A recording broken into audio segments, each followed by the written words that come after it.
Colour வச்சு கண்டுபிடிச்சிடலாம். கலரை வச்சு கண்டுபிடிச்சிடலாம். Okay. சைஸ் வந்து நார்மலா இருக்கும், ரொம்ப பெருசாவும் இருக்காது, சின்னதாவும் இருக்காது. ஓ சின்னதாவும் வச்சு இருக்காது. கண்டுபிடிச்சிடலாம். ஓ இத பார்த்து நம்ம கண்டுபிடிக்க முடியும். உடைச்சு பாத்தீங்கன்னா ஆரஞ்சு கலர்ல இருக்கும். ஓ உள்ள வந்து அந்த கரு வந்து ஆரஞ்சு கலர்ல இருக்கும். Okay okay. ஆமா, ஆமா. அத பார்த்து நம்ம பார்த்தா கண்டுபிடிச்சிடலாம். கண்டுபிடிக்க முடியும் அப்படிதானே? நீங்க கரெக்டா பியூரான நாட்டுக்கோழி முட்டை ஓடு வந்து ஸ்ட்ராங்கா இருக்கும். ஓடு ஸ்ட்ராங் உடையாது சீக்கிரம். சீக்கிரமா உடையாது.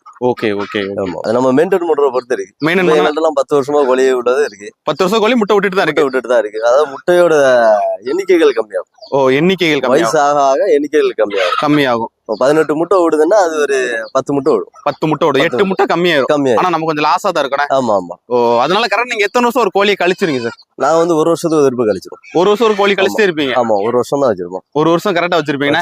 கரெக்டா கோழி குஞ்சுல இருந்து எத்தனை மாசத்துல முட்டை விடும் சார்? 5 மாசம் முட்டைகள். கரெக்டா 5 மாசத்துல முட்டை வந்துரும். 5 மாசத்துக்கு முட்டை வந்துரும். அதுல ஒரு நாள் குஞ்சு கொடுப்பீங்க. கொடுக்கும். ஓ அதுக்கு கீழ எல்லாம் அதுக்கு மேல கொடுக்க